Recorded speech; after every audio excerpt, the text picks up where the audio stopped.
and then they come to you, they talk to you, and they say, "Hey, we have this concept. We want to do.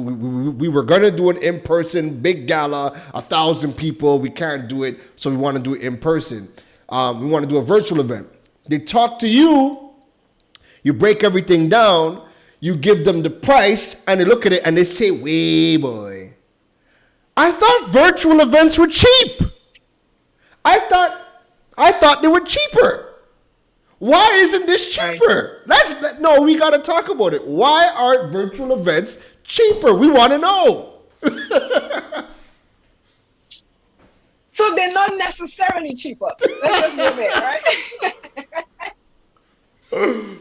Because again, depending on the type of online event you're doing, of course, doing a webinar is going to be cheaper than doing a conference, right? Right.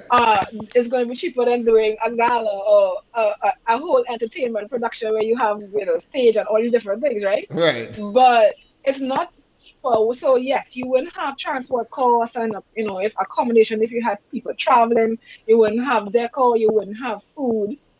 But then, whereas you might have been spending 10% of your budget on videography, Right. you probably now have to spend 40% of your budget on AV production. Wow.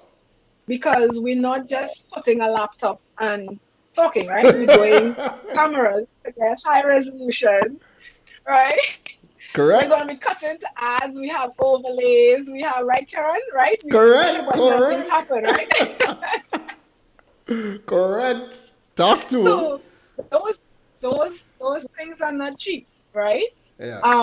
On top of that, you will have, you still have to pay your speakers. You still have to pay your support team. You still have to pay your host or your moderator. So don't necessarily assume that because you don't have some elements, you won't have more. What will happen is that you probably have to spend more.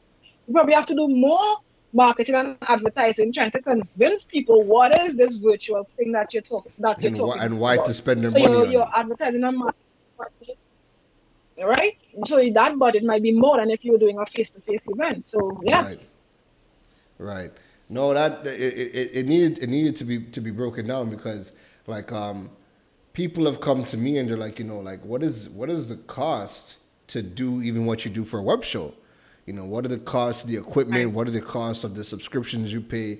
And when I sat down and tallied up my subscriptions, I pay over $300 US a month, just to do this. For me, and then even though you don't have a physical, well, you may or may not have a physical venue, the platform that you choose to host the event on is now your venue.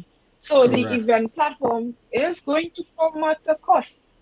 Correct. And then most times these costs are tiered based on how many attendees. So you'll find that if you have a 100-person event versus a 5,500-person event, the cost of your platform is going to be different. Right. So you still have a venue to pay for, you still have support staff to pay for, you still have marketing advertising to pay for, you still have speakers to pay for, you still have whatever. If you're doing gifts, because people do digital swag, they're mailing out gifts to people, so depending on the nature of your event, you're still going to have costs. You still have to build a budget the same way that you build a budget for your face-to-face event. So you hear that, folks? Just because it's digital doesn't mean that it's free. So